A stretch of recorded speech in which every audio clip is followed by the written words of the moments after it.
वाहेगुरु जी का खालसा वाहेगुरु जी की फतेह।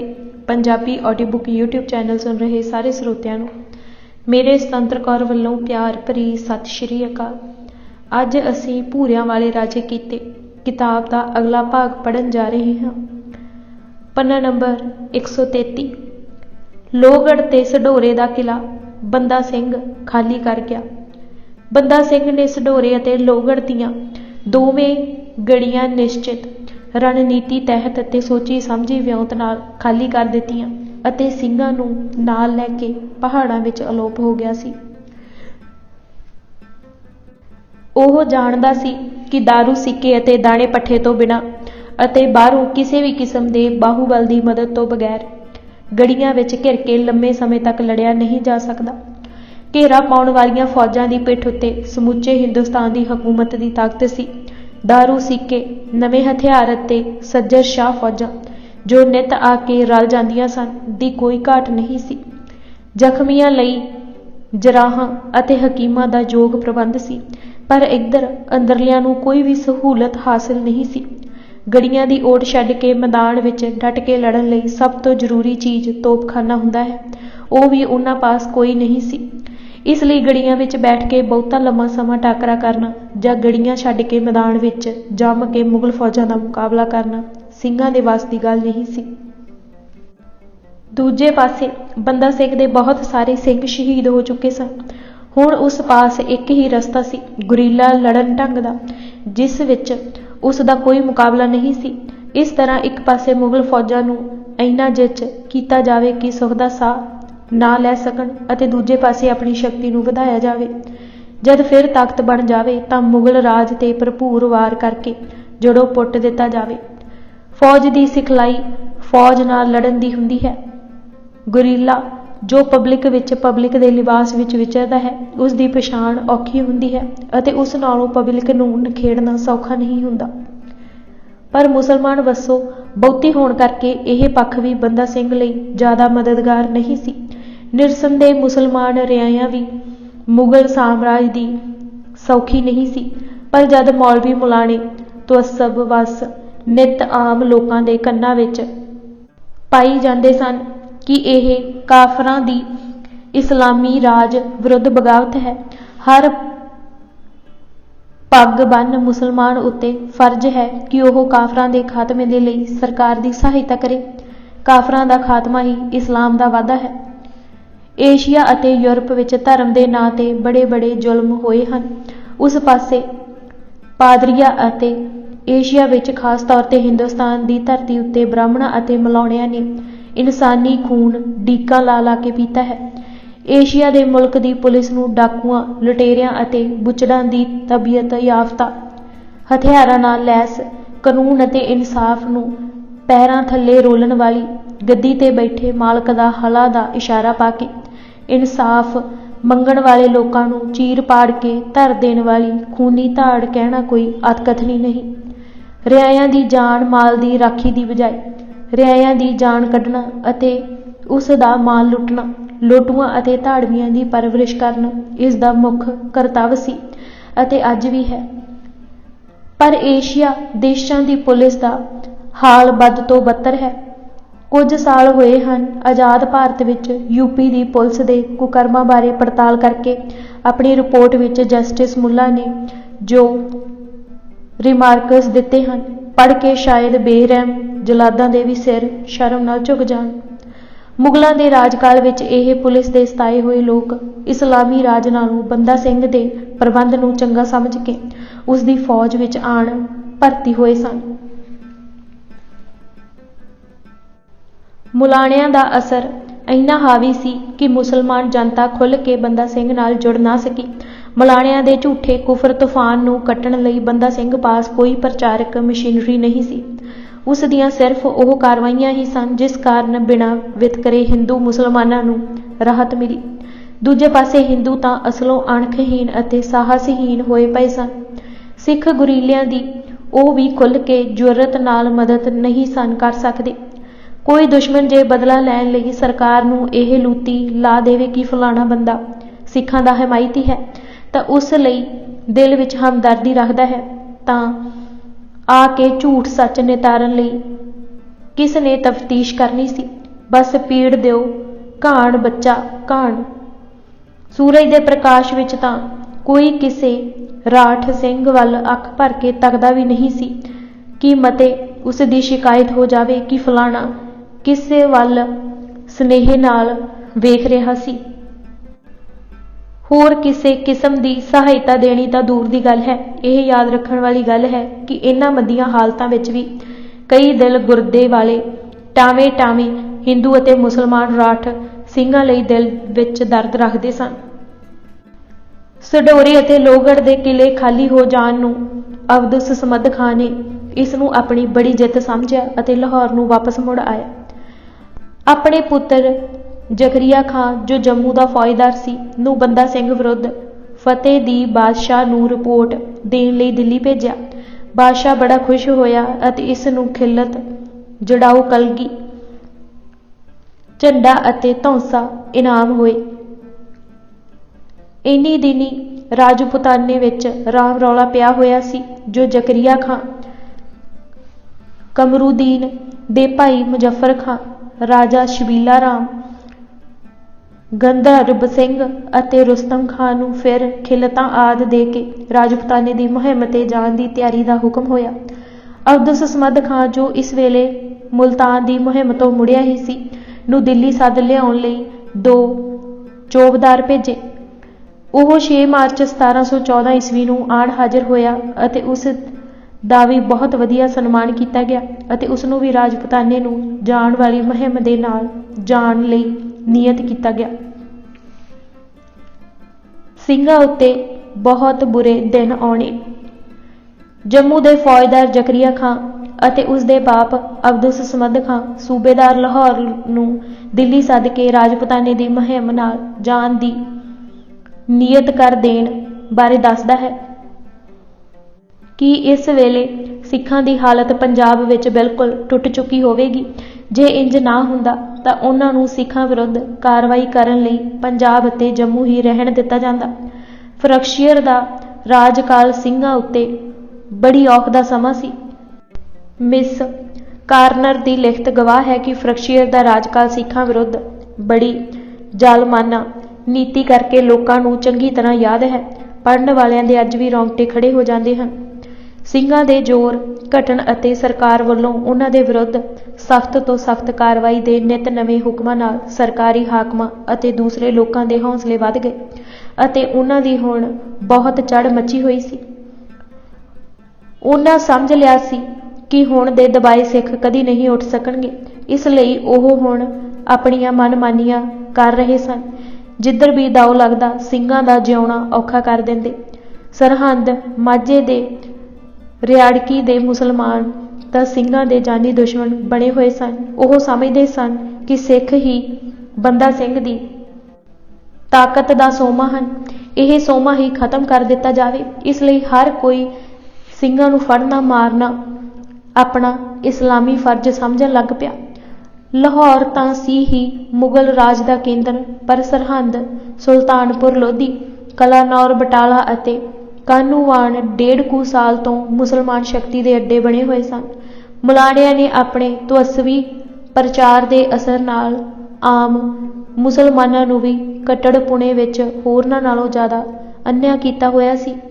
ਖੇਤੀਬਾੜੀ ਉਜਾੜਦੇ, ਚੰਗੇ ਪਸ਼ੂ ਖੋਲ ਖਿੰਝ ਕੇ ਲੈ ਜਾਂਦੇ, ਖੁੱਲ੍ਹਮ ਖੁੱਲ੍ਹਾ ਗਊਆਂ ਹਲਾਲ ਕਰਦੇ, ਹਿੰਦੂਆਂ ਦੀ ਬਹੁਤ ਬੇਇੱਜ਼ਤੀ ਕੀਤੀ ਜਾਂਦੀ। ਕਾਹਨੂੰਵਾਨ ਦੇ ਪਰਗਣੇ ਨੂੰ ਮੁਸਲਮਾਨਾਂ ਨੇ ਖਾਸ ਤੌਰ ਤੇ ਆਪਣੇ ਜ਼ੁਲਮ ਦਾ ਨਿਸ਼ਾਨਾ ਬਣਾਇਆ ਹੋਇਆ ਸੀ। ਕਾਹਨੂੰਵਾਨ ਦੇ ਪਰਗਣੇ 'ਚੋਂ ਜਗਤ ਸਿੰਘ ਦਾ ਉੱਠਣਾ। ਪਿੰਡ ਕੀੜੀ ਪਠਾਨਾ ਕਾਹਨੂੰਵਾਨ ਦੇ ਪਰਗਣੇ ਦਾ ਪਠਾਣਾ ਦਾ ਉੱਘਾ ਪਿੰਡ ਸੀ। ਇਹ ਪਠਾਨ ਬੰਨਾਂ ਵਿੱਚ ਨਹੀਂ ਸਨ ਮਿਆਉਂਦੇ ਅਤੇ ਸਾਰੇ ਪਰਗਣੇ ਵਿੱਚੋਂ ਇਹਨਾਂ ਦੇ ਸਿਰਾਂ ਨੂੰ ਕੱਟੜਪੁਣੇ ਦਾ ਜਨੂੰਨ ਜ਼ਿਆਦਾ ਹੀ ਚੜ੍ਹਿਆ ਹੋਇਆ ਸੀ।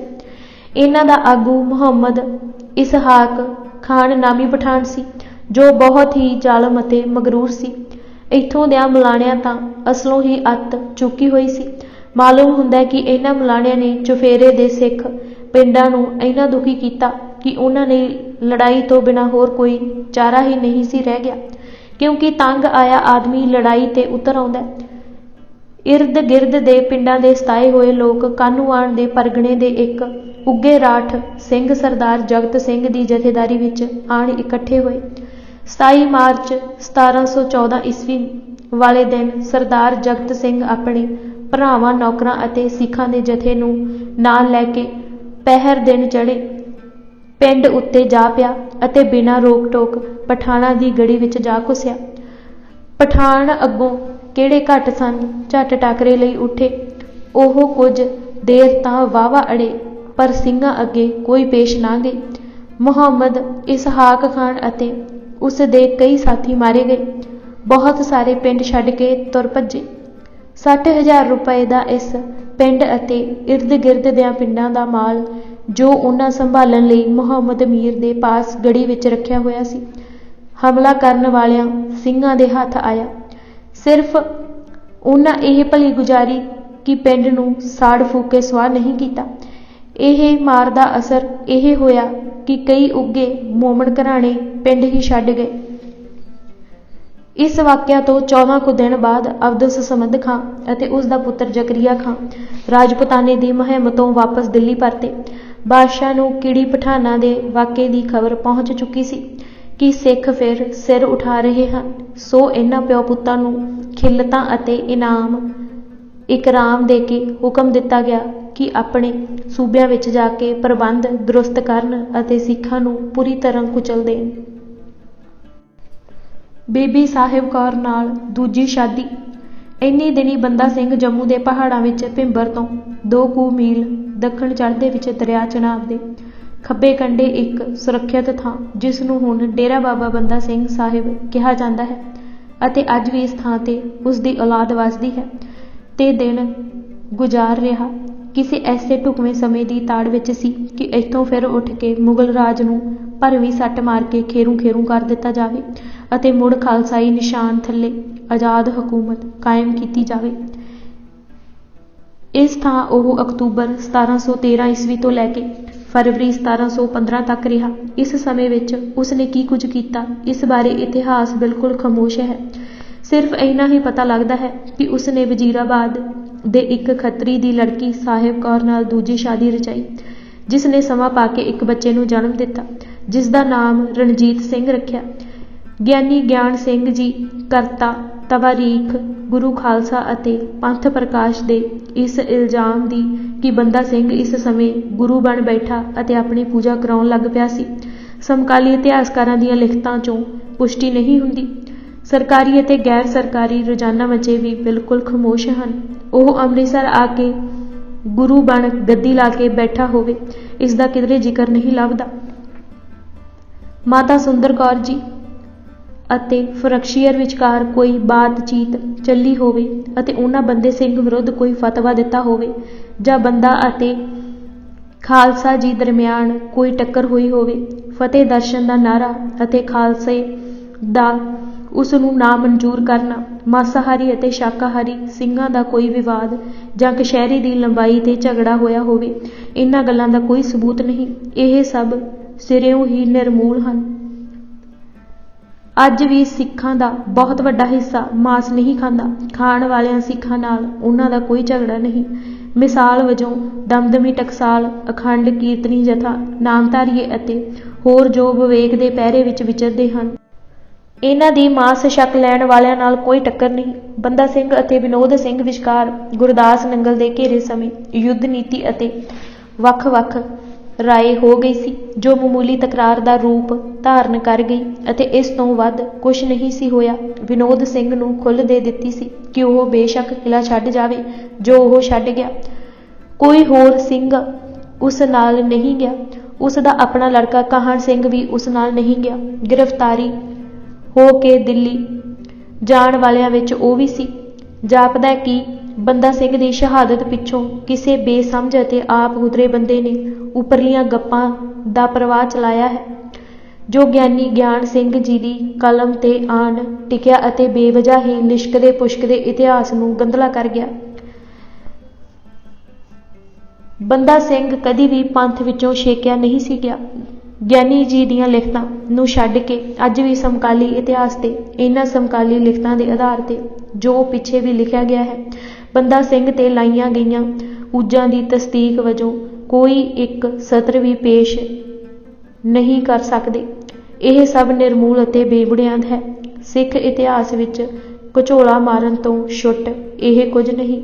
ਪਾਠਕਾਂ ਨੂੰ ਇਸ ਬਾਰੇ ਸਦਾ ਸੁਚੇਤ ਰਹਿਣਾ ਚਾਹੀਦਾ ਹੈ। ਚੜ੍ਹਦੇ ਵਿਸਾਖ ਨਾਲ ਪੰਜਾਬ ਵਿੱਚ ਕਣਕ ਦੀ ਵਾਢੀ ਪੈ ਜਾਂਦੀ ਹੈ। ਮਾਲੂਮ ਹੁੰਦਾ ਹੈ ਕਿ ਵਾਢੀ ਦੇ ਖਿਆਲ ਨਾਲ ਕੁਝ ਸਿੰਘ ਪਹਾੜਾਂ ਤੋਂ ਉਤਰ ਕੇ ਮੈਦਾਨ ਵਿੱਚ ਆਏ ਤਾਂ ਕਿ ਆਪਣੇ ਘਰਦਿਆਂ ਦਾ ਹੱਥ ਵਟਾਉਣ। ਮੁਖਬਰਾਂ ਨੇ ਇਸ ਗੱਲ ਦੀ ਸੂਹ ਸਰਕਾਰ ਨੂੰ ਦੇ ਦਿੱਤੀ। ਸਰਹੰਦ ਫੌਜ ਦੇ ਬਖਸ਼ੀ ਸ਼ਰਫੂਦੀਨ ਨੇ ਫੌਜੀ ਦਸਤੇ ਲੈ ਕੇ ਕਣਕ ਵੜਦਿਆਂ ਸਿੰਘਾਂ ਉੱਤੇ ਜਾ ਧਾਵਾ ਕੀਤਾ। ਖੇਤਾਂ ਵਿੱਚ ਵਾਢੀ ਕਰਦਿਆਂ ਸਿੰਘਾਂ ਪਾਸ ਦਾਤੀਆਂ ਤੋਂ ਸਿਵਾ ਹੋਰ ਕੀ ਹੋਣਾ ਸੀ। ਸਿੰਘਾਂ ਨੇ ਦਾਤੀਆਂ ਨਾਲ ਹੀ ਮੁਕਾਬਲਾ ਕੀਤਾ ਅਤੇ ਦਾਤੀਆਂ ਨਾਲ ਹੀ ਕਈ ਸਿਪਾਹੀਆਂ ਦੇ ਢਿੱਡ ਪਾੜ ਸੁੱਟੇ ਅਤੇ ਕਈਆਂ ਨੂੰ ਘੋੜਿਆਂ ਤੋਂ ਧੂ ਥੱਲੇ ਡੇਗ ਲਿਆ। ਸ਼ਸਤਰ ਖੋਹ ਕੇ ਉਹਨਾਂ ਹੀ ਘੋੜਿਆਂ ਤੇ ਚੜ੍ਹ ਬੈਠੇ। ਸਰਹੰਦੀ ਫੌਜ ਦੇ ਕਈ ਸਵਾਰ ਮਾਰੇ ਗਏ ਅਤੇ ਬਹੁਤ ਸਾਰੇ ਫੱਟੜ ਹੋਏ। ਦੂਜੇ ਪਾਸੇ ਸਿੰਘ ਵੀ ਘਾਇਲ ਹੋਏ ਅਤੇ ਮਾਰੇ ਗਏ। ਸਰਹੰਦੀ ਫੌਜ ਨੁਕਸਾਨ ਕਰਾ ਕੇ ਪਿੱਛੇ ਹਟ ਗਈ। ਦੂਸਰੇ ਦਿਨ ਫੌਜ ਨੇ ਜ਼ਿਆਦਾ ਗਿਣਤੀ ਅਤੇ ਤਿਆਰੀ ਨਾਲ ਹਮਲਾ ਕੀਤਾ, ਪਰ ਅੱਜ ਸਿੰਘ ਹੱਥੋਂ ਖਾਲੀ ਨਹੀਂ ਸਨ। ਕਣਕ ਦਿਆਂ ਪੱਕਿਆਂ ਖੇਤਾਂ ਵਿੱਚ ਗਹਿ ਗੱਚ ਮੁਕਾਬਲਾ ਹੋਇਆ। ਸਰਹੰਦੀਆਂ ਦੇ ਕੁਝ ਸਵਾਰ 18 ਘੋੜੇ ਮਾਰੇ ਗਏ। ਬਹਾਦਰ ਨਾਮੀ ਇੱਕ ਜਮਾਦਾਰ ਅਤੇ 22 ਸਿਪਾਹੀ ਜ਼ਖਮੀ ਹੋਏ। ਇਸ ਦੀ ਖਬਰ 17 ਅਪ੍ਰੈਲ ਨੂੰ ਫਰੰਟੀਅਰ ਪਾਸ ਦਿੱਲੀ ਪੁੱਜੀ। ਸਰਹੰਦ ਨੇ ਫੌਜਦਾਰ ਜ਼ੈਨਦੀਨ ਅਹਿਮਦ ਖਾਂ ਨੇ ਆਪਣੀ ਫੌਜ ਦੀ ਇਸ ਤਰ੍ਹਾਂ ਹੋਈ ਦੁਰਗਤ ਤੇ ਬੜਾ ਵੱਟ ਖਾਧਾ। ਆਪਣੇ ਭਤੀਜੇ ਮੀਰ ਅਬੁਲ ਮੁਕਾਰਮ ਦੀ ਕਮਾਂਡ ਹੇਠ 2000 ਸਵਾਰ ਸਿੰਘਾਂ ਵਿਰੁੱਧ ਗਸ਼ਤ ਕਰਕੇ ਉਹਨਾਂ ਨੂੰ ਮਾਰ ਮੁਕਾਉਣ ਜਾਂ ਫੜ ਲਿਆਉਣ ਲਈ ਭੇਜੇ। ਇੰਨਾ ਸਾਰਾ ਇਲਾਕਾ ਗਾਹ ਮਾਰਿਆ। ਇਹ ਫੌਜ ਜਦ ਚੱਕਰ ਲਾਉਂਦੀ ਰੋਪੜ ਲਾਗੇ ਪੁੱਜੀ ਤਾਂ ਸਿੰਘਾਂ ਨਾਲ ਟਾਕਰਾ ਹੋ ਗਿਆ, ਜਿਸ ਵਿੱਚ ਤੀਰਾਂ ਨਾਲ ਫੌਜ ਦਾ ਚੌਖਾ ਨੁਕਸਾਨ ਹੋਇਆ। ਇਸ ਘਟਨਾ ਦੀ ਖਬਰ 7 ਮਈ ਨੂੰ ਦਿੱਲੀ ਬਾਦਸ਼ਾਹ ਪਾਸ ਪੁੱਜੀ, ਜਿਸ ਵਿੱਚ ਲਿਖਿਆ ਹੋਇਆ ਹੈ ਕਿ 300 ਸਿੱਖ ਕਤਲ ਹੋਏ ਅਤੇ ਬਾਦਸ਼ਾਹੀ ਫੌਜ ਦੇ 200 ਸਵਾਰ ਅਤੇ ਪਿਆਦੇ ਮਰੇ ਅਤੇ ਕੁਝ ਬੁਰੀ ਤਰ੍ਹਾਂ ਜ਼ਖਮੀ ਹੋਏ। ਪੰਜਾਬ ਵਿੱਚ ਅਮਨ ਦਾ ਸਵਾ ਸਾਲ। ਅਕਤੂਬਰ ਸਨ 1713 ਈਸਵੀ ਤੋਂ ਲੈ ਕੇ ਫਰਵਰੀ ਸਨ 1715 ਤੱਕ ਜਿੰਨਾ ਚਿਰ ਬੰਦਾ ਸਿੰਘ ਆਪਣੇ ਸਾਥੀਆਂ ਨਾਲ ਚਨਾਬ ਕੰਢੇ ਸਥਿਤ ਡੇਰਾ ਬਾਬਾ ਬੰਦਾ ਸਿੰਘ ਵਿਖੇ ਰਿਹਾ, ਪੰਜਾਬ ਵਿੱਚ ਇਹ ਸਵਾ ਕੁ ਸਾਲ ਅਮਨ ਚੈਨ ਦਾ ਸੀ। ਪੰਜਾਬ ਦੇ ਹੋਰਨਾਂ ਹਿੱਸਿਆਂ ਵਿੱਚ ਸਿੱਖਾਂ ਦੀ ਵਿਆਪਕ ਕਾਰਗੁਜ਼ਾਰੀ ਦਾ ਕੋਈ ਪੂਰਾ ਵੇਰਵਾ ਨਹੀਂ ਮਿਲਦਾ। ਇਸ ਸਮੇਂ ਮੁਗਲ ਦਰਬਾਰ ਵਿੱਚ ਪੁੱਜਣ ਵਾਲੀਆਂ ਖਬਰਾਂ ਵੀ ਕੋਈ ਖਾਸ ਸਹਾਇਤਾ ਨਹੀਂ ਕਰਦੀਆਂ। ਕਿਧਰੇ ਟਾਵਾਂ ਜ਼ਿਕਰ ਆਉਂਦਾ ਹੈ, ਜਿੱਥੇ ਇਹ ਸਪਸ਼ਟ ਨਹੀਂ ਹੁੰਦਾ ਕਿ ਹੋਈ ਟੱਕਰ ਵਿੱਚ ਕੌਣ ਉੱਘਾ ਸਿੱਖ ਸਰਦਾਰ ਸ਼ਾਮਿਲ ਸੀ। ਬਾਦਸ਼ਾਹ ਨੂੰ ਜੋ ਖਬਰਾਂ ਭੇਜੀਆਂ ਜਾਂਦੀਆਂ ਸਨ, ਉਹਨਾਂ ਵਿੱਚ ਸਿੱਖ ਸਰਦਾਰਾਂ ਦੇ ਨਾਂ ਕਿਧਰੇ ਘੱਟ ਹੀ ਆਉਂਦੇ ਹਨ।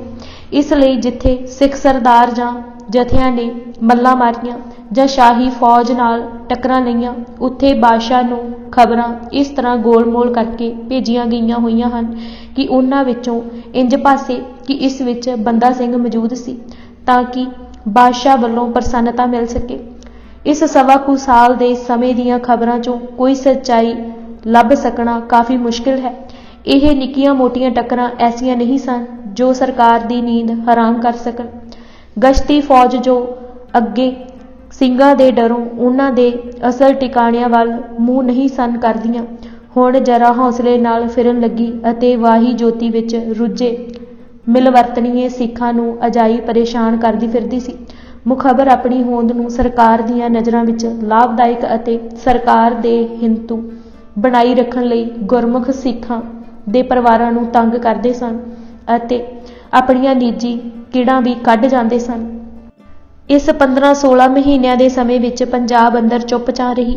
ਸਰਕਾਰ ਦਾ ਹੱਥ ਉੱਤੇ ਸੀ, ਪਰ ਇਹ ਅਮਨ ਦਾ ਦੌਰ ਬਹੁਤੀ ਦੇਰ ਨਾ ਚੱਲ ਸਕਿਆ।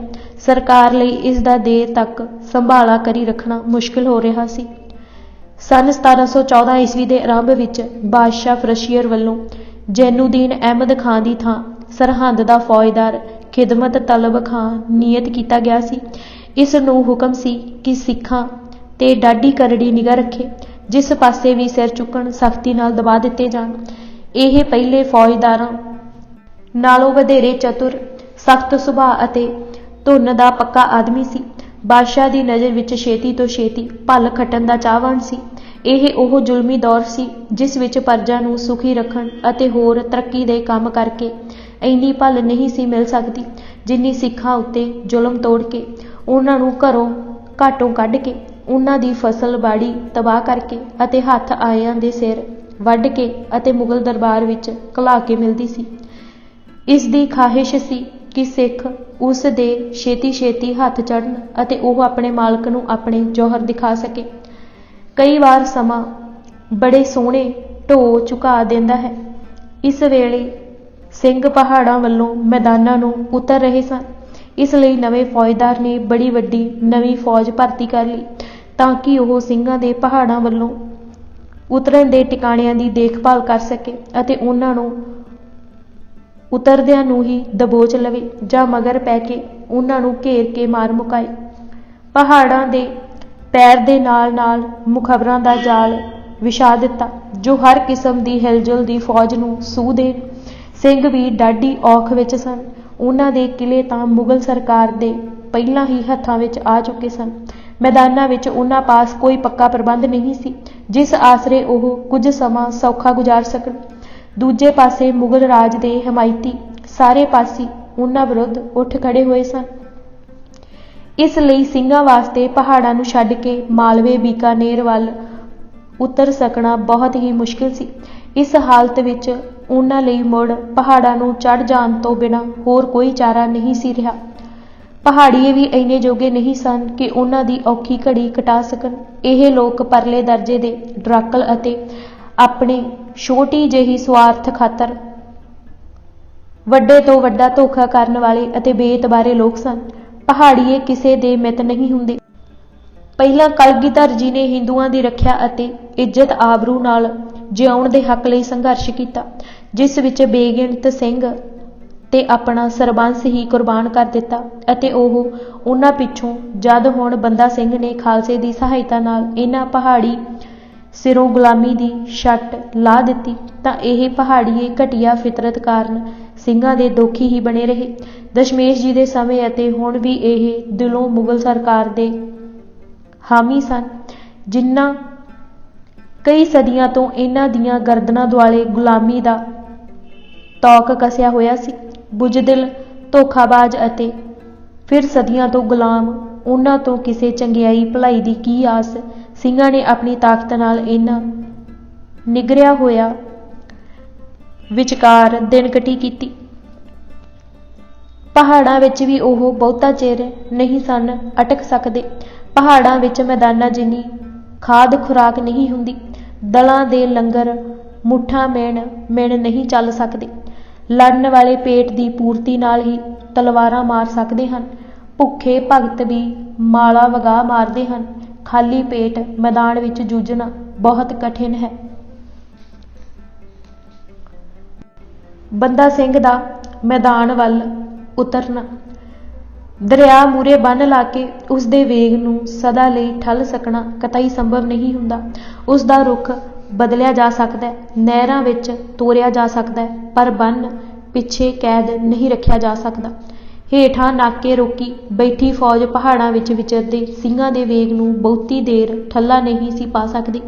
ਬੰਦਾ ਸਿੰਘ ਡੇਰਾ ਬਾਬਾ ਬੰਦਾ ਸਿੰਘ ਵਾਲਾ ਟਿਕਾਣਾ ਛੱਡ ਕੇ ਸੰਨ 1715 ਈਸਵੀ ਦੇ ਆਰੰਭ ਵਿੱਚ ਜੰਮੂ ਵੱਲੋਂ ਮੈਦਾਨ ਵਿੱਚ ਆ ਨਿਕਲਿਆ ਅਤੇ ਕਲਾਨੌਰ ਵੱਲ ਨੂੰ ਸਿੱਧਾ ਹੋ ਪਿਆ। ਸਿੰਘਾਂ ਦੇ ਚੜ੍ਹੇ ਆਉਣ ਦੀਆਂ ਖਬਰਾਂ ਅਗਲਵਾਡੀ ਪਹੁੰਚ ਚੁੱਕੀਆਂ ਸਨ। ਇਹ ਖਬਰਾਂ ਸੁਣ ਕੇ ਕਲਾਨੌਰ ਦੇ ਫੌਜਦਾਰ ਸੋਹਰਾਬ ਖਾਂ, ਉਸ ਦੇ ਕਾਨੂੰਗੋ ਸੰਤੋਖ ਰਾਏ ਅਤੇ ਕਾਨੂੰਗੋ ਦੇ ਭਰਾ ਅਨੋਖ ਰਾਏ ਆਦਿ ਨੇ ਆਪਣੀਆਂ ਫੌਜਾਂ ਤੋਂ ਬਿਨਾਂ ਝੱਟ ਆਪਣੇ ਗੁਆਂਢੀ ਪਰਗਣਿਆਂ ਚੋਂ ਤਾਇਨਾਤ ਕੀਤੇ ਹੋਏ ਫੌਜੀ ਦਸਤੇ, ਚੋਖੀਆਂ ਵਾਹਰਾਂ, ਜਹਾਦੀਆਂ ਦੇ ਤੁੰਮਣ ਅਤੇ ਮੁਲਖਈਆਂ ਦੇ ਪਰਿਆਂ ਦੇ ਪਰੇ ਇਕੱਠੇ ਕਰ ਲਏ। ਸ਼ਹਿਰੋਂ ਅੱਗੇ ਵੱਧ ਕੇ ਪਹਾੜ ਤੇ ਚੜ੍ਹਦੇ ਪਹਾੜ ਵਾਲੇ ਪਾਸੇ ਜਿੱਥੇ ਅਕਬਰ ਬਾਦਸ਼ਾਹ ਦੀ ਤਖਤ ਨਸ਼ੀਨੀ ਦੀ ਯਾਦਗਾਰ ਬਣੀ ਹੋਈ ਹੈ, ਸਨੱਦਬੱਧ ਲੜਾਕੂ ਮੁਸਲਮਾਨਾਂ ਅਤੇ ਹਿੰਦੂ ਵਫਾਦਾਰਾਂ ਦਾ ਸਮੁੰਦਰ ਠਾਠਾ ਮਾਰ ਰਿਹਾ ਸੀ। ਜੁਲਾਏ, ਅਰਾਈ, ਮੋਚੀ, ਤੇਲੀ, ਸੱਕੇ, ਗੁੱਜਰ, ਰੰਗੜ, ਬੁਰੀ ਤੇ ਉਤਰੇ ਹੋਏ ਸਨ। ਮੁਲਾਣੇ ਇਹਨਾਂ ਭੂਤਰਿਆਂ ਲੋਕਾਂ ਵਿੱਚ ਫਿਰ ਕੇ ਹੌਸਲਾ ਦੇ ਰਹੇ ਅਤੇ ਜੋਸ਼ ਚੜ੍ਹਾ ਰਹੇ ਸਨ ਕਿ ਗਾਜੀਓ, ਹੁਣ ਕਾਫਰਾਂ ਦੇ ਖਾਤਮੇ ਦੀ ਘੜੀ ਆ ਗਈ ਹੈ। ਅੱਜ ਭਲਕ ਇਸ ਅਰਜੇ ਪਾਕ ਪਵਿੱਤਰ ਧਰਤੀ ਨੂੰ ਕਾਫਰਾਂ ਦੇ ਮਨਹੂਸ ਵਜੂਦਾਂ ਤੋਂ ਪਾਕ ਕਰਕੇ ਅੱਲਾ ਮੀਆਂ ਦੀ ਖੁਸ਼ਨੂਦੀ ਦੇ ਸਵਾਬ ਹਾਸਿਲ ਕਰੋ। ਬਾਦਸ਼ਾਹ ਤੋਂ ਮਰਤਬੇ ਪਾਓ। ਆ ਰਹੇ ਗਿਣਤੀ ਦੇ ਕਾਫਰ ਤੁਹਾਡੇ ਇਸਲਾਮੀ ਯਲਗਾਰ ਨੂੰ ਵੇਖ ਕੇ ਹਵਾਸ ਬਾਖਤਾ ਹੋ ਜਾਣਗੇ। ਬਸ ਫਿਰ ਮੂਲੀ ਗਾਜਰ ਵਾਂਗ ਕੱਟ ਧਰਿਓ। ਸਾਰਾ ਮਾਲ ਗਨੀਮਤ ਤੁਹਾਡਾ, ਦੁਸ਼ਮਣ ਤੇ ਛਾ ਜਾਓ। ਸਵਰਗਵਾਸੀ ਬਾਦਸ਼ਾਹ ਬਹਾਦਰ ਸ਼ਾਹ ਦੀ ਰੂਹ ਨੂੰ ਬੜੀ ਭਾਰੀ ਤਸਕੀਨ ਮਿਲੇਗੀ। ਕਾਫਰਾਂ ਦਾ ਸਫਾਇਆ ਕਰੋ ਅਤੇ ਇਸਲਾਮ ਦਾ ਵਾਅਦਾ ਕਰੋ। ਮੁਲਾਣਿਆਂ ਦੇ ਨਾਲ ਨਾਲ ਗਾਜੀਆਂ ਦੇ ਡੋਲਿਆਂ ਤੇ ਇਮਾਮ ਜਾਮਣ ਬੰਨੇ, ਤਜਵੀਜ਼ ਲਿਖ ਕੇ ਦਿੱਤੇ, ਹੈਦਰੀ ਝੰਡਿਆਂ ਤੇ ਕੁਰਾਨ ਦੀਆਂ ਆਇਤਾਂ ਲਿਖੀਆਂ ਅਤੇ ਦੁਆਈ ਪੜ੍ਹ ਕੇ ਲਸ਼ਕਰ ਤੇ ਦਮ ਫੂਕੇ ਗਏ। ਹਰ ਤਰ੍ਹਾਂ ਭਰੋਸਾ ਦਵਾਇਆ ਗਿਆ ਕਿ ਅੱਲਾ ਮੀਆਂ ਦੀ ਗੈਬੀ ਤਾਕਤ ਮੋਮਨਾਂ ਦੀ ਮਦਦ ਤੇ ਹੈ। ਜਹਾਦੀ ਬੜੇ ਜੋਸ਼ੋ ਖਰੋਸ਼ ਨਾਲ ਚੜ੍ਹੇ ਆ ਰਹੇ ਕਾਫਰਾਂ ਨੂੰ ਉਡੀਕਣ ਲੱਗੇ। ਸਿੰਘਾਂ ਨੇ ਦੁਬਾਰਾ ਕਲਾਨੌਰ ਫਤਿਹ ਕੀਤਾ। ਕਲਾਨੌਰ ਦਾ ਫੌਜਦਾਰ ਸੋਹਰਾਬ ਖਾਂ ਅਤੇ ਉਸਦਾ ਕਾਨੂੰਗੋ ਸੰਤੋਖ ਰਾਏ ਆਪਣੀ ਹੋਣ ਵਾਲੀ ਜਿੱਤ ਦੀ ਖੁਸ਼ੀ ਵਿੱਚ ਫੁੱਲੇ ਨਹੀਂ ਸਨ ਸਮਾਉਂਦੇ ਕਿ ਮੁਗਲ ਰਾਜ ਦੀ ਫਤਿਹ ਦਾ ਸਿਹਰਾ ਉਹਨਾਂ ਸਿਰ ਵੱਜਣ ਹੀ ਵਾਲਾ ਹੈ। ਉਹਨਾਂ ਕਲਪਨਾ ਵਿੱਚ ਦਿਸਦੀ ਜਿੱਤ ਦੇ ਨਸ਼ੇ ਵਿੱਚ ਗਾਜੀਆਂ ਨੂੰ ਇੱਥੋਂ ਤੱਕ ਭਰੋਸਾ ਦੇ ਦਿੱਤਾ ਕਿ ਐਡੇ ਵੱਡੇ ਇਸਲਾਮੀ ਲਸ਼ਕਰ ਦੇ ਸਾਹਮਣੇ ਮੁੱਠੀ ਭਰ ਸਿੱਖਾਂ ਦੀ ਕੀ ਔਕਾਤ ਹੋਵੇਗੀ। ਤੁਹਾਨੂੰ ਸਾਰਿਆਂ ਨੂੰ ਹਥਿਆਰ ਚੁੱਕਣ ਦਾ ਮੌਕਾ ਹੀ ਨਹੀਂ ਮਿਲਣਾ ਕਿ ਮੈਦਾਨ ਵਿੱਚ ਅਗਲੀਆਂ ਸਫਾ ਦੇ ਸੂਰਮਿਆਂ ਨੇ ਕਾਫਰਾਂ ਨੂੰ ਬੋਟੀ ਬੋਟੀ ਕਰ ਛੱਡਣਾ ਹੈ। ਕਿਸੇ ਦੇ ਨੇਜੇ ਤਲਵਾਰ, ਤਬਰ ਅਤੇ ਤੀਰ ਨੂੰ ਸਿੱਖ ਕਾਫਰ ਦਾ ਖੂਨ ਲੱਗੇ ਜਾਂ ਨਾ, ਪਰ ਸਵਾਬ ਹਰ ਇੱਕ ਨੂੰ ਬਰਾਬਰ ਦਾ ਹੀ ਮਿਲੇਗਾ। ਸਾਰਾ ਇਕੱਠ ਇੱਕ ਕਿਸਮ ਦੀ ਖੁਸ਼ਫਹਿਮੀ ਅਤੇ ਖੁਸ਼ਗੱਪੀਆਂ ਵਿੱਚ ਮਸਤ ਝੂਮ ਰਿਹਾ ਸੀ। ਬੰਦਾ ਸਿੰਘ ਦੀ ਕਮਾਨ ਥੱਲੇ ਸਿੰਘਾਂ ਕਦੋਂ ਦਰਿਆ ਰਾਵੀ ਪਾਰ ਕੀਤਾ, ਕਿਸੇ ਸੂਈਏ ਨੂੰ ਪਤਾ ਨਹੀਂ ਲੱਗਾ। ਇਹਨਾਂ ਦੀ ਗਿਣਤੀ ਗਾਜੀਆਂ ਦੇ ਮੁਕਾਬਲੇ ਤੇ ਬਹੁਤ ਥੋੜ੍ਹੀ ਸੀ। ਉਹ ਆਏ ਵੀ ਦਰਿਆ ਦੀ ਕਾਛੜ ਦੇ ਨਾਲ ਨਾਲ। ਉਹਨਾਂ ਨੂੰ ਖਬਰ ਮਿਲ ਚੁੱਕੀ ਸੀ ਕਿ ਉਹਨਾਂ ਦੀ ਕਲਾਨੌਰ ਬਾਹਰ ਬੜੀ ਬੇਤਾਬੀ ਨਾਲ ਉਡੀਕ ਹੋ ਰਹੀ ਹੈ ਅਤੇ ਉਡੀਕਵਾਨ ਸ਼ਹਿਰ ਦੇ ਕਿਸੇ ਪਾਸੇ ਉਹਨਾਂ ਦੇ ਸਵਾਗਤ ਲਈ ਤਿਆਰ ਬੈਠੇ ਹਨ। ਕਣਕਾਂ ਦੀ ਭਰਪੂਰ ਫਸਲ ਅੱਧ ਕੱਚੀ ਖੇਤੀ ਵਿੱਚ ਖੜੀ ਸੀ। ਕਿਸੇ ਧੂੜ ਉੜਦੀ ਜਾਂ ਪੌੜੀ ਦੀ ਟਾਪ ਨਹੀਂ ਸੁਣੀ। ਪਹਾੜ ਵਾਲੇ ਪਾਸਿਓਂ ਸਿੱਖ ਨੇਜਾ ਬਰਦਾਰ ਐਸੀ ਫੁਰਤੀ ਨਾਲ ਪਏ ਕਿ ਅਗਲੀਆਂ ਸਫਾਂ ਦੇ ਖੜੇ ਹੋਣ ਤੋਂ ਪਹਿਲਾਂ ਹੀ ਆਣ ਲੱਥ ਗਏ। ਤਲਵਾਰਾਂ ਨੇਜਿਆਂ ਦੀ ਪਹਿਲੀ ਹੀ ਸੱਟ ਪਈ ਸੀ ਕਿ ਪਿੱਛੇ ਸਭ ਭੱਜ ਨਿਕਲੇ ਅਤੇ ਤੇਜ਼ ਤੂਫਾਨ ਮੂਹਰੇ ਸੁੱਕੇ ਪੱਤਿਆਂ ਤੇ ਕੱਖਾਂ ਕਾਨਿਆਂ ਵਾਂਗ ਉੱਡ ਪੁੱਡ ਗਏ। ਨਾ ਕੋਈ ਧੀਰਜ ਧਰਾਉਣ ਵਾਲਾ, ਨਾ ਧੀਰਜ ਧਰਨ ਵਾਲਾ।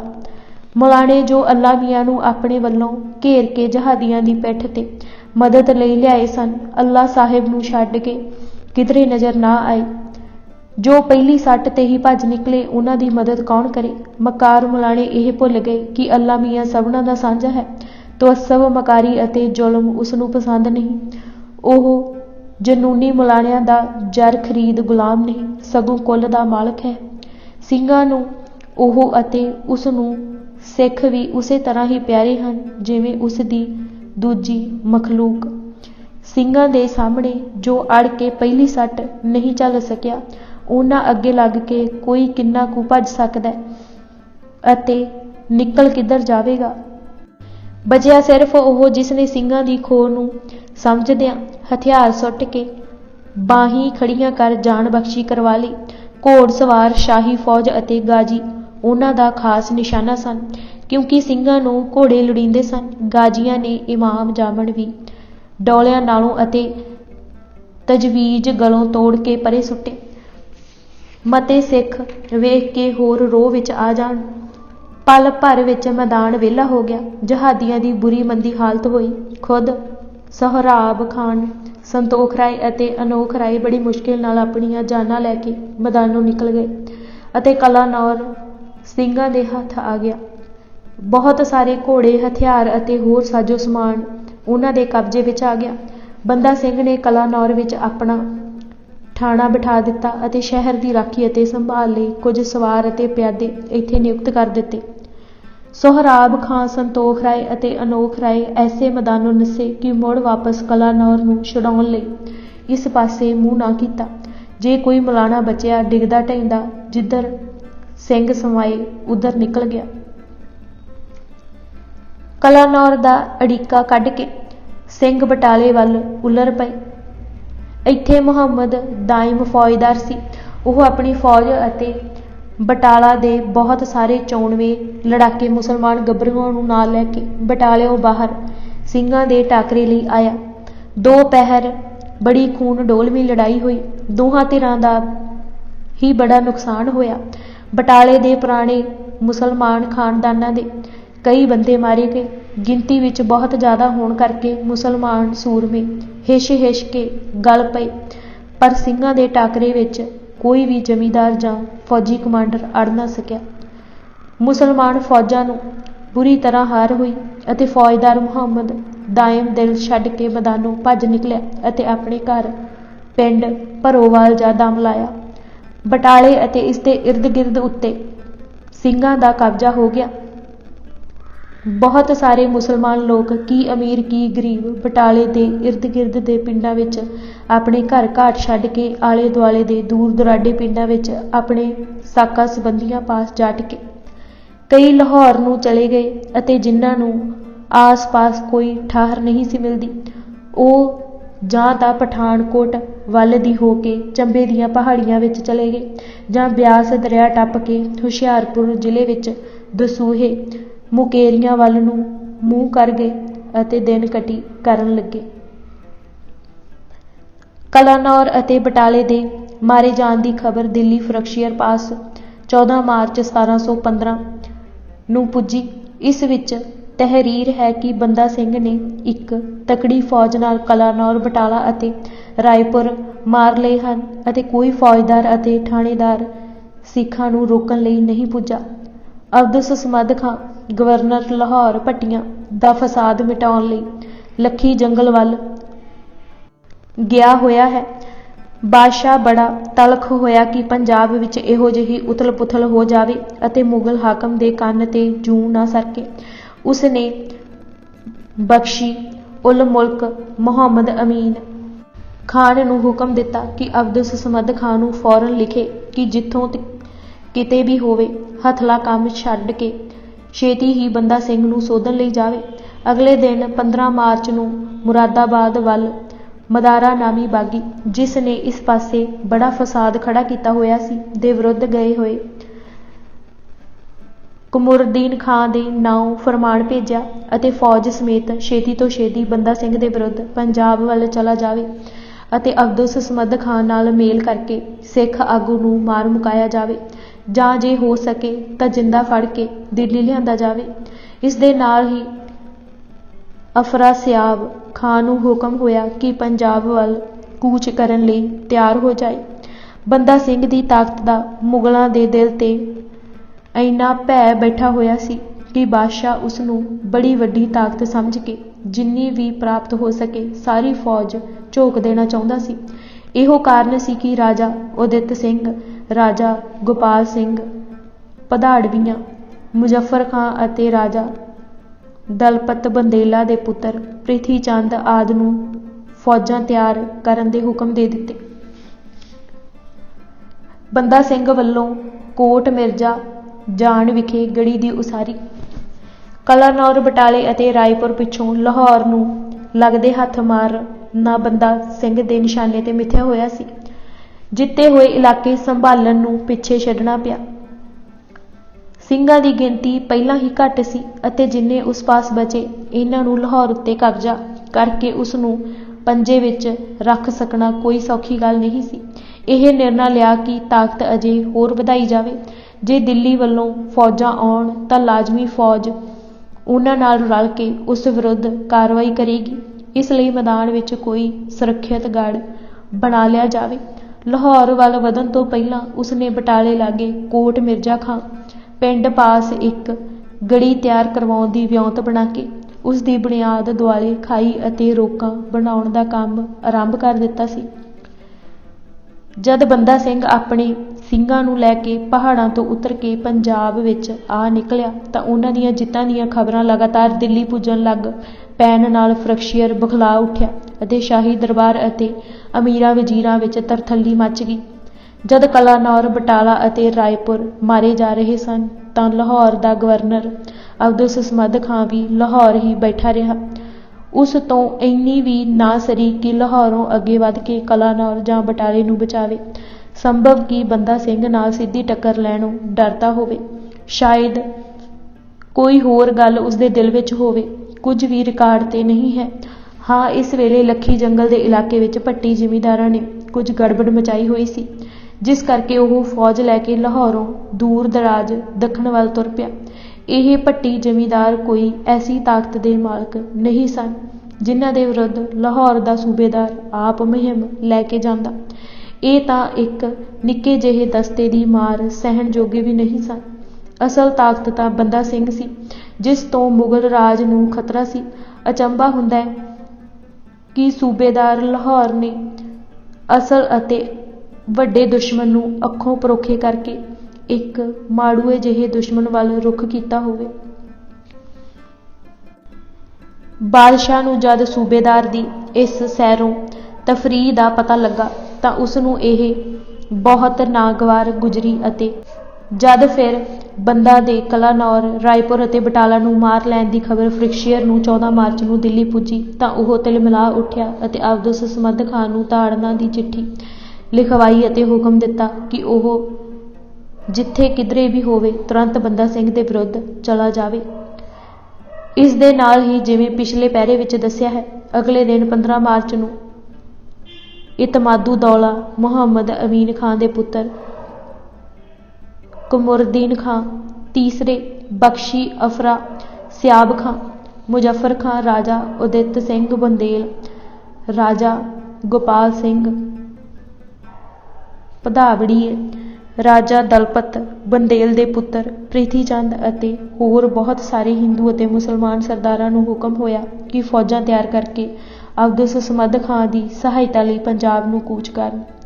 ਇਸੇ ਤਰ੍ਹਾਂ ਬਾਦਸ਼ਾਹੀ ਹੁਕਮ ਪੰਜਾਬ ਦੇ ਕਈ ਫੌਜਦਾਰਾਂ, ਨਵਾਬਾਂ, ਜਗੀਰਦਾਰਾਂ ਦੇ ਨਾਉਂ ਵੀ ਭੇਜੇ ਗਏ ਕਿ ਉਹ ਆਪਣੀਆਂ ਆਪਣੀਆਂ ਫੌਜਾਂ ਲੈ ਕੇ ਅਬਦੁਸ ਸਮਦ ਖਾਂ ਦੀ ਕਮਾਨ ਥੱਲੇ ਲਸ਼ਕਰ ਵਿੱਚ ਸ਼ਾਮਿਲ ਹੋਣ। ਇਹ ਬਾਦਸ਼ਾਹ ਦੇ ਪਰਵਾਨੇ ਪੁੱਜਣ 'ਤੇ ਗੁਜਰਾਤ ਦਾ ਫੌਜਦਾਰ ਮਿਰਜ਼ਾ ਅਹਿਮਦ ਖਾਂ ਆਪਣੇ ਸੈਯਦਾਂ ਦੀ ਫੌਜ, ਜੋ ਜੰਗੀ ਸਾਜੋ ਸਮਾਨ ਨਾਲ ਪੂਰੀ ਤਰ੍ਹਾਂ ਲੈਸ ਸਨ, ਨੂੰ ਆਪਣੀ ਕਮਾਨ ਥੱਲੇ ਐਮਨਾਬਾਦ ਦਾ ਫੌਜਦਾਰ ਇਰਾਦਤਮੰਦ ਖਾਂ, ਔਰੰਗਾਬਾਦ ਅਤੇ ਪਸਰੂਰ ਦਾ ਨੂਰ ਮੁਹੰਮਦ ਖਾਂ, ਬਟਾਲੇ ਦਾ ਸ਼ੇਖ ਮੁਹੰਮਦ ਦਾਇਮ, ਹੈਬਤਪੁਰ ਪੱਟੀ ਦਾ ਸਈਦ ਹਾਫਿਜ਼ ਅਲੀ ਖਾਂ, ਕਲਾਨੌਰ ਦਾ ਸੋਹਰਾਬ ਖਾਂ, ਕਾਂਗੜੇ ਦਾ ਰਾਜਾ ਹਮੀਰ ਚੰਦ ਕਟੋਚੀਆ, ਧਰੁਵਦੇਵ ਜਸਰੋਟੀਏ ਦਾ ਪੁੱਤਰ ਰਾਜਾ ਭੀਮ ਸਿੰਘ ਕਟੋਚ ਆਦਿ ਆਪਣੀਆਂ ਆਪਣੀਆਂ ਫੌਜਾਂ ਲੈ ਕੇ ਲਾਹੌਰ ਜਮ੍ਹਾਂ ਹੋ ਗਏ। ਲਾਹੌਰ ਦੇ ਨਾਇਬ ਸੂਬੇਦਾਰ ਆਰਿਫ ਬੇਗ ਖਾਂ ਨੇ ਸ਼ਹਿਰੋਂ ਬਾਹਰ ਨਿਕਲ ਕੇ ਸ਼ਾਹਗੰਜ ਦੇ ਲਾਗੇ ਕੰਪੂ ਲਾ ਲਿਆ ਅਤੇ ਸ਼ਾਇਦ ਅਬਦੁਸ ਸਮਦ ਖਾਂ ਦੇ ਲੱਖੀ ਜੰਗਲ ਵੱਲੋਂ ਆਉਣ ਦੀ ਉਡੀਕ ਕਰਨ ਲੱਗਾ। ਇਸ ਸਾਰੇ ਲਸ਼ਕਰੇ ਜਰਾਰ ਦਾ ਕਮਾਂਡਰ ਆਲਾ ਅਬਦੁਸ ਸਮਦ ਖਾਂ ਸੀ। ਇੱਥੋਂ ਕੂਚ ਅਤੇ ਲੜਾਈ ਉਸਦੇ ਹੁਕਮ ਨਾਲ ਹੋਣੀ ਸੀ। 19 ਮਾਰਚ ਨੂੰ ਪੰਜਾਬ ਤੋਂ ਬਾਦਸ਼ਾਹ ਨੂੰ ਖਬਰ ਮਿਲੀ ਕਿ ਸਿੱਖਾਂ ਨੇ ਖੂਬ ਫਸਾਦ ਖੜਾ ਕੀਤਾ ਹੋਇਆ ਹੈ ਅਤੇ ਉਹ ਕਈਆਂ ਪਰਗਣਿਆਂ ਵਿੱਚ ਅੱਡੇ ਜਮਾਈ ਬੈਠੇ ਹਨ ਅਤੇ ਮਾਰ ਧਾੜ ਜਾਰੀ ਹੈ। ਉਹ ਦਿਨ ਬ ਦਿਨ ਅੱਗੇ ਵੱਧਦੇ ਆ ਰਹੇ ਅਤੇ ਲਾਹੌਰ ਸ਼ਹਿਰ ਤੋਂ 12 ਕੋਹ ਤੱਕ ਆ ਪੁੱਜੇ ਹਨ। ਇਸ ਜ਼ਿਲ੍ਹੇ ਦੇ ਫੌਜਦਾਰ ਸਿੰਘਾਂ ਤੋਂ ਡਰਦੇ ਹੋਏ ਆਪਣੀਆਂ ਫੌਜਾਂ ਸਣੇ ਦੌੜ ਰਹੇ ਹਨ। ਉਹਨਾਂ ਨਾਲ ਟਾਕਰਾ ਕਰਨ ਵਾਲਾ ਕੋਈ ਨਹੀਂ ਰਿਹਾ। ਇਹਨਾਂ ਖਾਲੀ ਥਾਵਾਂ 'ਤੇ ਸਿੰਘ ਆਪਣੇ ਕਬਜ਼ੇ ਅਤੇ ਅਮਲਦਾਰੀ ਕਾਇਮ ਕਰ ਰਹੇ ਹਨ। ਲਾਹੌਰ ਵਿਖੇ ਹੋ ਰਹੀਆਂ ਤਿਆਰੀਆਂ ਬੰਦਾ ਸਿੰਘ ਵਿਰੁੱਧ ਐਲਾਨੇ ਜੰਗ ਸੀ।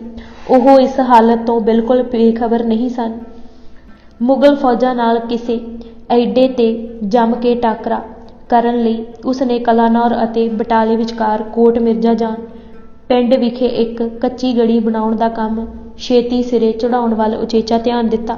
ਇਹ ਕੰਮ ਲਈ ਬੰਦਾ ਸਿੰਘ ਪਾਸ ਸਮਾਂ ਬਹੁਤ ਥੋੜ੍ਹਾ ਸੀ। ਅਜੇ ਗੜੀ ਦੁਆਲੇ ਖਾਈ ਅਤੇ ਹੋਰ ਰੋਕਾਂ ਪੂਰੀ ਤਰ੍ਹਾਂ ਨਹੀਂ ਸਨ ਬਣੀਆਂ ਕਿ ਅਬਦੁਸਮਦ ਖਾਂ ਸੂਬੇਦਾਰ ਅਤੇ ਨਾਇਬ ਸੂਬੇਦਾਰ ਆਰਿਫ ਬੇਗ ਖਾਂ ਦੀ ਕਮਾਂਡ ਹੇਠ ਉਪਰੋਕਤ ਫੌਜਦਾਰਾਂ ਦੀਆਂ ਮਿਲਵੀਆਂ ਫੌਜਾਂ ਸਿੰਘਾਂ ਉੱਪਰ ਆ ਪਈਆਂ। ਅੱਗੋਂ ਸਿੰਘਾਂ ਨੇ ਤੇਗਾਂ ਤੀਰਾਂ ਨਾਲ ਐਸਾ ਸਵਾਗਤ ਕੀਤਾ ਕਿ ਫੌਜਾਂ ਨੂੰ ਹੱਥਾਂ ਪੈਰਾਂ ਦੀ ਪੈ ਗਈ। ਐਸੇ ਜੋਸ਼ ਨਾਲ ਕੱਟਾ ਵੱਢੀ ਹੋਈ ਕਿ ਅਬਦੁਸ ਸਮਦ ਖਾਂ ਅਤੇ ਆਰਿਫ ਬੇਗ ਨੂੰ ਮਹਿਸੂਸ ਹੋਇਆ ਕਿ ਉਹ ਬੜੇ ਕੁਥਾਂ ਫਸ ਗਏ ਹਨ। ਸਿੰਘਾਂ ਨੇ ਇਸ ਲਸ਼ਕਰ ਦੀਆਂ ਸਫਾਂ ਹੀ ਚੀਰ ਫਾੜ ਕੇ ਉਲਟ ਦਿੱਤੀਆਂ। ਗੁਲਾਮ ਹੁਸੈਨ ਖਾਂ ਸੀਰੀਅਲ ਮੁਤਾਖਰੀਨ ਦਾ ਕਰਤਾ ਲਿਖਦਾ ਹੈ, ਬੰਦਾ ਸਿੰਘ ਇਸ ਤਰ੍ਹਾਂ ਪੈਂਤੜਾ ਲੈ ਕੇ ਆਪਣੀ ਜਗ੍ਹਾ ਤੇ ਡਟਿਆ ਰਿਹਾ ਕਿ ਸਭ ਲੜਨ ਅਤੇ ਵੇਖਣ ਵਾਲੇ ਹੈਰਾਨ ਹੋ ਗਏ ਅਤੇ ਇਸ ਲਸ਼ਕਰ ਦੀ ਪਹਿਲੀ ਲੜਾਈ ਵਿੱਚ ਉਹ ਇਤਨੀ ਬਹਾਦਰੀ ਅਤੇ ਬੇਜਿਗਰੀ ਨਾਲ ਲੜਿਆ ਸੀ ਕਿ ਬਾਦਸ਼ਾਹੀ ਜਰਨੈਲਾਂ ਨੂੰ ਆਪਣੀ ਹਾਰ ਹੋ ਚੁੱਕਣ ਦਾ ਯਕੀਨ ਹੋ ਗਿਆ ਸੀ ਅਤੇ ਭਾਵੇਂ ਸ਼ਾਹੀ ਲਸ਼ਕਰ ਨੇ ਬੜੇ ਜ਼ੋਰ ਨਾਲ ਉਸ ਦਾ ਪਿੱਛਾ ਕੀਤਾ, ਪਰ ਉਹ ਇਸ ਤਰ੍ਹਾਂ ਠਰ੍ਹੰਮੇ ਨਾਲ ਆਪਣੇ ਸਾਥੀ ਸਿੰਘ ਮਰਵਾਉਂਦਾ ਅਤੇ ਅੰਤ ਤੱਕ ਆਪਣੇ ਪਿੱਛੇ ਪਏ ਹੋਏ ਵੈਰੀ ਦਾ ਡਾਢਾ ਨੁਕਸਾਨ ਕਰਦਾ ਹੋਇਆ ਆਪਣੇ ਬਚਾਓ ਦੇ ਇੱਕ ਟਿਕਾਣੇ ਤੋਂ ਦੂਸਰੇ ਟਿਕਾਣੇ ਵੱਲ ਇੰਜ ਪਿੱਛੇ ਨੂੰ ਹਟਿਆ ਜਿਵੇਂ ਇੱਕ ਜੰਗਲੀ ਜਾਨਵਰ ਸ਼ਿਕਾਰੀਆਂ ਨੂੰ ਚੀਰਦਾ ਪਾੜਦਾ ਇੱਕ ਝੱਗੀ ਤੋਂ ਦੂਜੀ ਝੰਗੀ ਵੱਲ ਹਟਦਾ ਹੈ। ਖਾਫੀ ਖਾਨ ਨੇ ਵੀ ਇਸ ਬਾਰੇ ਭਾਵੇਂ ਨਫ਼ਰਤ ਭਰੇ ਤਰੀਕੇ ਨਾਲ ਜ਼ਿਕਰ ਕੀਤਾ ਹੈ, ਪਰ ਸਿੰਘਾਂ ਦੀ ਬਹਾਦਰੀ ਆਪ ਮੁਹਾਰੇ ਉਸ ਦੀ ਲਿਖਤ ਚੋਂ ਚਸ਼ਮੇ ਵਾਂਗ ਫੁੱਟ ਤੁਰਦੀ ਹੈ। ਉਹ ਆਪਣੀ ਪ੍ਰਸਿੱਧ ਪੁਸਤਕ ਮੁਨਤਖਬੁਲ ਲਬਾਬ ਲਿਖਦਾ ਹੈ, ਕਾਫਰ ਇਤਨੇ ਹਿੱਛ ਕੇ ਤੇ ਬਿਫਰ ਕੇ ਲੜੇ ਕਿ ਉਹਨਾਂ ਇਸਲਾਮੀ ਲਸ਼ਕਰ ਉੱਤੇ ਲਗਭਗ ਕਾਬੂ ਹੀ ਪਾ ਲਿਆ ਸੀ ਅਤੇ ਉਹਨਾਂ ਮੁੜ ਮੁੜ ਕੇ ਬੇਮਿਸਾਲ ਬਹਾਦਰੀ ਦੇ ਬਹੁਤ ਜੌਹਰ ਦਿਖਾਏ। ਬੰਦਾ ਸਿੰਘ ਪਾਸ ਇਸਲਾਮੀ ਲਸ਼ਕਰ ਨਾਲੋਂ ਕਈ ਗੁਣਾ ਨਫਰੀ ਘੱਟ ਸੀ, ਹਥਿਆਰ ਅਤੇ ਘੋੜੇ ਵੀ ਘੱਟ। ਵੱਡੀ ਮਾਰ ਉਹਨਾਂ ਨੂੰ ਤੋਪਖਾਨੇ ਦੀ ਪੈ ਰਹੀ ਸੀ ਅਤੇ ਉਹਨਾਂ ਪਾਸ ਸਿਰ ਲੁਕੋ ਸਕਣ ਨੂੰ ਵੀ ਕੋਈ ਥਾਂ ਨਹੀਂ ਸੀ। ਇਸ ਲਈ ਅਤੀ ਮਜਬੂਰੀ ਦੀ ਹਾਲਤ ਵਿੱਚ ਉਹਨਾਂ ਨੂੰ ਆਪਣੀਆਂ ਥਾਵਾਂ ਛੱਡ ਕੇ ਗੁਰਦਾਸਪੁਰ ਵੱਲ ਨੂੰ ਹਟਣਾ ਪੈ ਗਿਆ। ਬੰਦਾ ਸਿੰਘ ਅਤੇ ਉਸ ਦੇ ਸਿੰਘ ਗੁਰਦਾਸਪੁਰੀਏ ਨਹੀਂ ਗਏ, ਸਗੋਂ ਉਹ ਪਿੱਛੇ ਹਟਦੇ ਹੋਏ ਰਸਤੇ ਵਿੱਚ ਪੈਂਦੇ ਗੁਰਦਾਸ ਨੰਗਲ ਨਾਮ ਦੇ ਪਿੰਡ ਵਿੱਚ ਇੱਕ ਹਵੇਲੀ ਵਿੱਚ ਟਿਕਾਣਾ ਮੱਲ ਕੇ ਬੈਠ ਗਏ ਤਾਂ ਕਿ ਫੌਜ ਨਾਲ ਇਸ ਮਾਮੂਲੀ ਜਿਹੇ ਸਿਰ ਲੁਕਾਵੇਂ ਦਾ ਆਸਰਾ ਲੈ ਕੇ ਦੋ ਹੱਥ ਕੀਤੇ ਜਾਣ। ਇਹ ਪਿੰਡ ਹੁਣ ਮੌਜੂਦ ਨਹੀਂ, ਇਸ ਦੀ ਥਾਂ ਇੱਕ ਉੱਚਾ ਥੇਹ ਹੈ। ਇਸ ਪੁਰਾਣੇ ਪਿੰਡ ਨੂੰ ਬੰਦੇ ਵਾਲੀ ਥੇਹ ਕਹਿੰਦੇ ਹਨ। ਇਹ ਥੇਹ ਇਸ ਵੇਲੇ ਦੇ ਗੁਰਦਾਸ ਨੰਗਲ ਪਿੰਡ ਤੋਂ ਲਹਿੰਦੇ ਵੱਲ 1.5 ਕੁ ਮੀਲ ਅਤੇ ਗੁਰਦਾਸਪੁਰ ਸ਼ਹਿਰੋਂ ਸਿੱਧਾ 4-4.5 ਮੀਲ ਦੱਖਣ ਲਹਿੰਦੇ ਨੂੰ ਹੈ। ਇਸ ਥੇਹ ਦੇ ਦੁਆਲੇ ਸਥਿਤ ਪਿੰਡ ਇਸ ਪ੍ਰਕਾਰ ਹਨ: ਨਵਾਂ ਪਿੰਡ 2 ਕਿਲੋਮੀਟਰ ਉੱਤਰ ਚੜ੍ਹਦੇ ਵਿੱਚ ਪੁਰੋਵਾਲ ਰਾਜਪੂਤਾਂ, ਇੰਨਾ ਕੁ ਉੱਤਰ ਵਿੱਚ ਪੁਰੋਵਾਲ ਜੱਟਾਂ, ਉੱਤਰ ਪੱਛਮ ਕਲਿਆਣਪੁਰ ਦੱਖਣ ਲਹਿੰਦੇ ਵਿੱਚ ਇੰਨੀ ਵਿੱਥ ਤੇ ਹਨ। ਇਹਨਾਂ ਸਾਰਿਆਂ ਪਿੰਡਾਂ ਦੀਆਂ ਜ਼ਮੀਨਾਂ ਹੱਦਾਂ ਮੌਜੂਦਾ ਗੁਰਦਾਸ ਨੰਗਲ ਨਾਲ ਲੱਗਦੀਆਂ ਹਨ। ਉਸ ਵੇਲੇ ਇਹ ਥੇਹ ਹੋਇਆ ਪਿਆ ਗੁਰਦਾਸਪੁਰ ਨੰਗਲ ਕੋਈ ਕਿਲੇ ਵਾਲਾ ਪਿੰਡ ਨਹੀਂ ਸੀ, ਕੋਈ ਛੋਟੀ ਮੋਟੀ ਗੜੀ ਵੀ ਨਹੀਂ ਸੀ। ਦੁਸ਼ਮਣ ਮਗਰ ਮੋਢੀ ਚੜ੍ਹਿਆ ਆ ਰਿਹਾ ਸੀ। ਜ਼ਖਮੀਆਂ ਅਤੇ ਪੈਦਲਾਂ ਦੀ ਗਿਣਤੀ ਕਾਫੀ ਸੀ, ਜਿਨ੍ਹਾਂ ਨੂੰ ਦੁਸ਼ਮਣ ਦੇ ਰਹਿਮੋ ਕਰਮ ਅਤੇ ਛੱਡ ਕੇ ਜਾਨ ਬਚਾਉਣ ਲਈ ਪਹਾੜਾਂ ਵੱਲ ਨਿਕਲ ਜਾਣਾ ਜੋ ਉਹ ਆਸਾਨੀ ਨਾਲ ਕਰ ਸਕਦੇ ਸਨ ਅਤੇ ਇਸਲਾਮੀ ਲਸ਼ਕਰ ਉਹਨਾਂ ਦੀ ਗਰਦ ਨੂੰ ਵੀ ਨਾ ਛੂਹ ਸਕਦਾ। ਸਿੰਘਾਂ ਦੀ ਸ਼ਾਨ ਦੇ ਬਰਾਬਰ ਨਹੀਂ ਸੀ। ਸਿੰਘ ਇੱਕ ਦੂਜੇ ਤੋਂ ਜਾਨਾਂ ਵਾਰਦੇ ਸਨ ਅਤੇ ਇੱਕ ਦੂਜੇ ਨੂੰ ਵੇਖ ਕੇ ਜਿਉਂਦੇ ਸਨ। ਉਹਨਾਂ ਦਾ ਜਿਉਣਾ ਮਰਨਾ ਸਾਂਝਾ ਸੀ। ਸੋ ਇਸ ਵੇਲੇ ਬੰਦਾ ਸਿੰਘ ਅਤੇ ਉਸਦੇ ਸਾਥੀਆਂ ਨੂੰ ਇੱਥੇ ਭਾਈ ਦੂਣੀ ਚੰਦ ਦੀ ਹਵੇਲੀ, ਜੋ ਕਾਫੀ ਖੁੱਲ੍ਹੀ ਸੀ, ਅੰਦਰ ਆਸਰਾ ਲੈਣ ਤੋਂ ਬਿਨਾਂ ਹੋਰ ਕੋਈ ਚਾਰਾ ਨਹੀਂ ਸੀ। ਸੰਜੋਗ ਨਾਲ ਇਸ ਦੇ ਆਲੇ ਦੁਆਲੇ ਬੜੀ ਮਜ਼ਬੂਤ ਉੱਚੀ ਕੰਧ ਸੀ ਅਤੇ ਅੰਦਰ ਇਤਨੀ ਖੁੱਲ੍ਹੀ ਥਾਂ ਸੀ ਕਿ ਬੰਦਾ ਸਿੰਘ ਦੇ ਸਾਰੇ ਸਾਥੀ ਉੱਥੇ ਸਮਾ ਸਕਦੇ ਸਨ।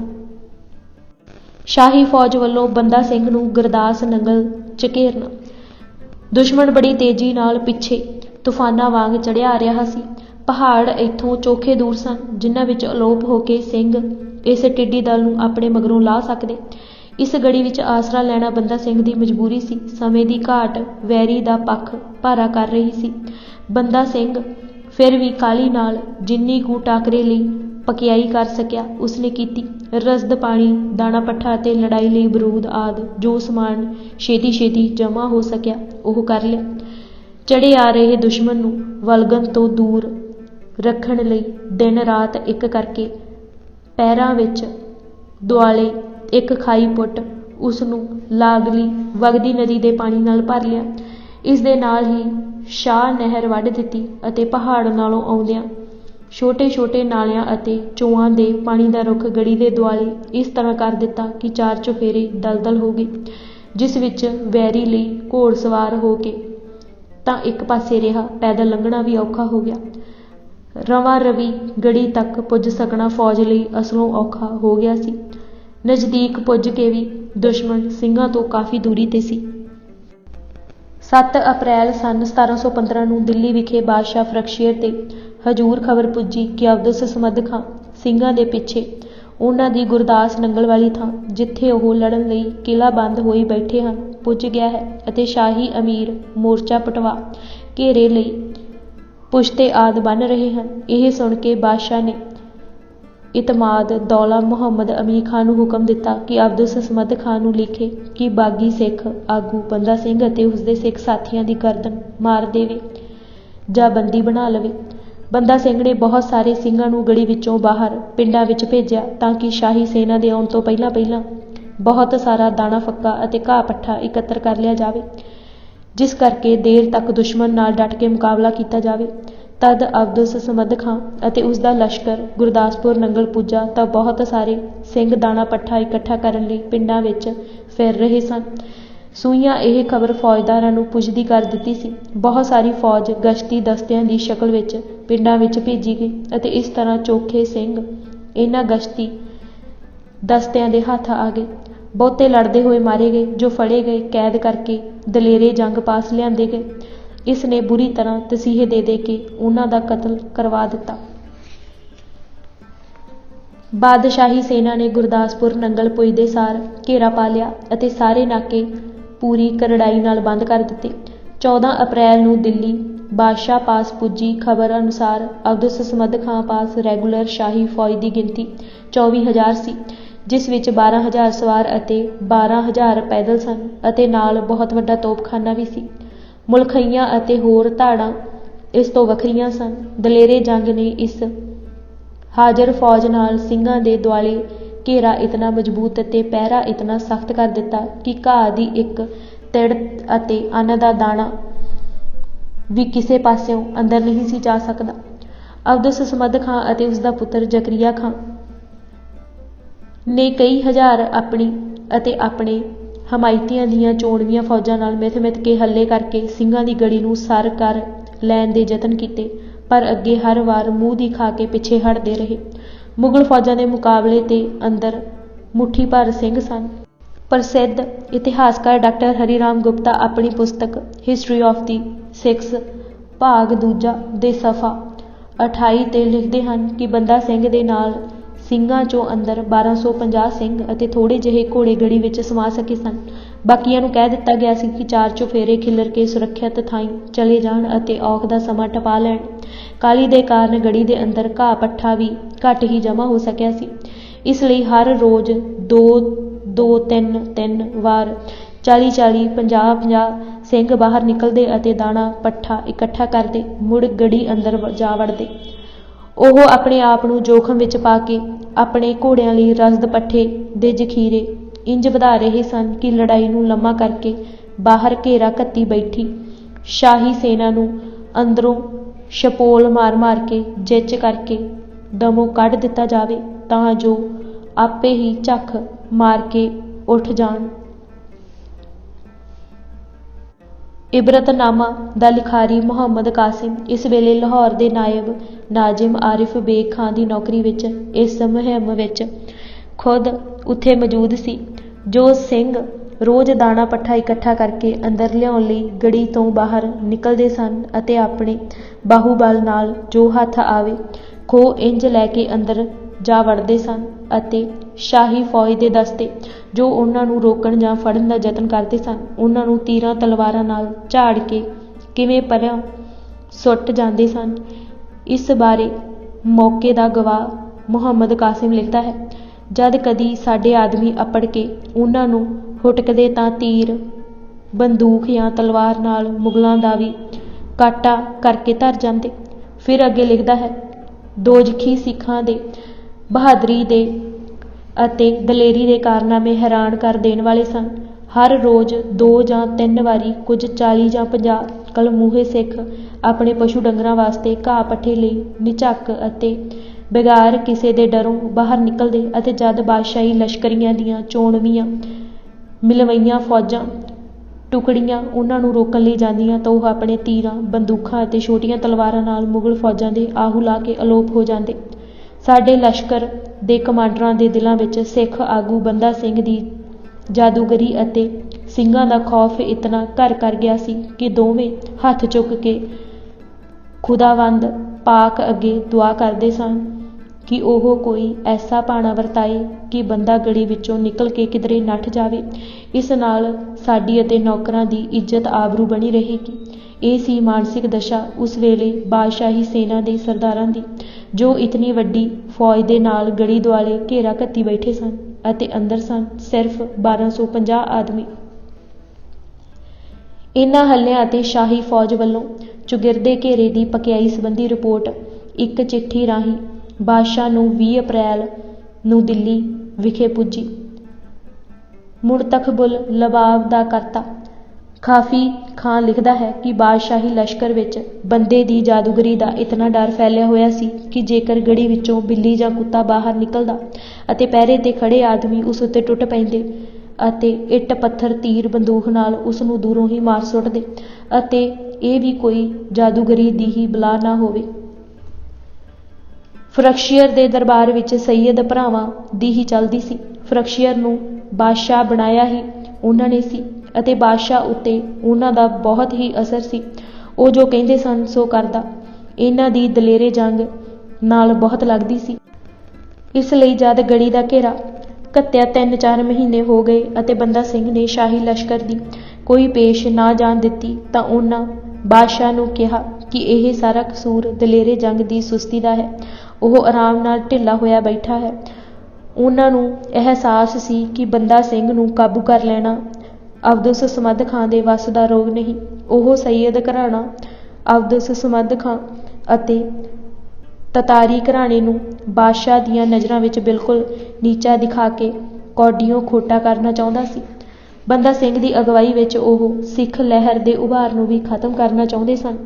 ਸਦਾਤ ਬਾਰੇ ਦੇ ਸਈਅਦਾਂ ਦਾ ਬ੍ਰਿਗੇਡ ਜੋ ਮੁਗਲ ਸੈਨਾ ਵਿੱਚ ਅਜਿੱਤ ਮੰਨਿਆ ਜਾਂਦਾ ਸੀ, ਉਹ ਵੀ ਬੰਦਾ ਸਿੰਘ ਦੇ ਸਾਹਮਣੇ ਅੜ ਨਹੀਂ ਸੀ ਸਕਿਆ। ਲੋਹਗੜ੍ਹ ਦੇ ਪਹਿਲੇ ਘੇਰੇ ਵੇਲੇ ਉਹ ਬਹਾਦਰ ਸ਼ਾਹ ਦੇ ਲਸ਼ਕਰ ਦੇ ਨਾਲ ਸਨ ਅਤੇ ਸਿੱਖਾਂ ਹੱਥੋਂ ਇਹਨਾਂ ਦੀ ਬੁਰੀ ਬਾਬ ਹੋਈ ਸੀ। ਫਿਰ ਖਾਲਸੇ ਨੇ ਗੰਗ ਦੁਆਬ ਦੇ ਹਮਲੇ ਵੇਲੇ ਸਦਾਤ ਬਾਰੇ ਦੇ ਪਿੰਡਾਂ ਨੂੰ ਚੰਗੀ ਤਰ੍ਹਾਂ ਸੋਧਿਆ ਸੀ ਅਤੇ ਸਈਅਦਾਂ ਦੀ ਰਹੀ ਸਹੀ ਸ਼ਾਖ ਵੀ ਮਿੱਟੀ ਵਿੱਚ ਮਿਲਾ ਦਿੱਤੀ ਸੀ। ਇਹ ਸਈਅਦ ਭਰਾ ਉਦੋਂ ਦੇ ਹੀ ਬੰਦਾ ਸਿੰਘ ਵਿਰੁੱਧ ਅਦਮੋਏ ਸੱਪ ਵਾਂਗ ਵਿਸ ਘੋਲ ਰਹੇ ਸਨ।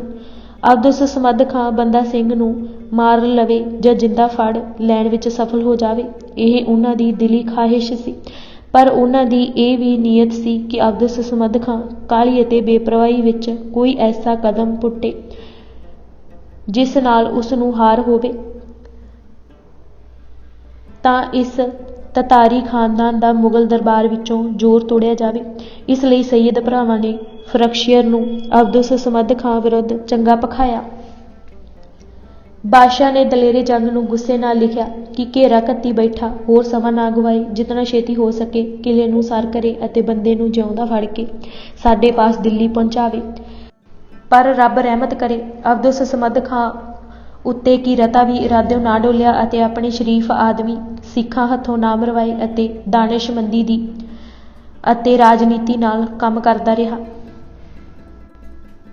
ਇਸ ਵਿੱਚ ਉਸ ਦੀ ਕੋਈ ਰਾਜਨੀਤੀ ਜਾਂ ਦਾਨਿਸ਼ਮੰਦੀ ਨਜ਼ਰ ਨਹੀਂ ਆਉਂਦੀ। ਸੱਚ ਇਹ ਹੈ ਕਿ ਅਬਦੁਸ ਸਮਦ ਖਾਂ ਸਿੱਖਾਂ ਤੋਂ ਇਤਨਾ ਡਰਦਾ ਸੀ ਕਿ ਬਾਦਸ਼ਾਹ ਦਾ ਗੁੱਸਾ ਤਾਂ ਸਿਰ ਤੇ ਝੱਲਿਆ ਪਰ ਬੰਦਾ ਸਿੰਘ ਨਾਲ ਵੱਧ ਕੇ ਮੱਥਾ ਨਹੀਂ ਲਾਇਆ।